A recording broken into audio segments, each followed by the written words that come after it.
శుభోదయం. జై శ్రీరామ్. చేతి పంపు చాలా కాలం తర్వాత కనపడింది.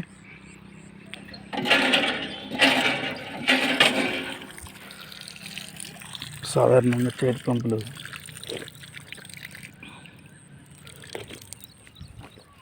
పూర్తిగా కనుమరుగైపోయాయి. కానీ కనీసం ఇలాంటి ఒకటి ఉన్నాయని మన భావితరాలకు చూపించాలి. మన ఇంట్లో ఉన్న పిల్లలకి అసలు చేతి పంపు ఎలా ఉంటుంది, ఆ పంపుతో నీళ్లు కొట్టుకొని ఆ నీళ్ళను సుదూరంగా ఉన్న ఇండ్లకి మోసుకొని దగ్గరగా ఉన్నప్పుడైనా ఇంటింటికి ఎలా మోసుకొని వెళ్ళేవాళ్ళు అనే విషయాన్ని మనం తెలియపరచాలి. ఇది బేసవారిపేట పాపాయపల్లి దగ్గర అంకాలమ్మ గుడి దగ్గర ఈ పంపు ఉంది.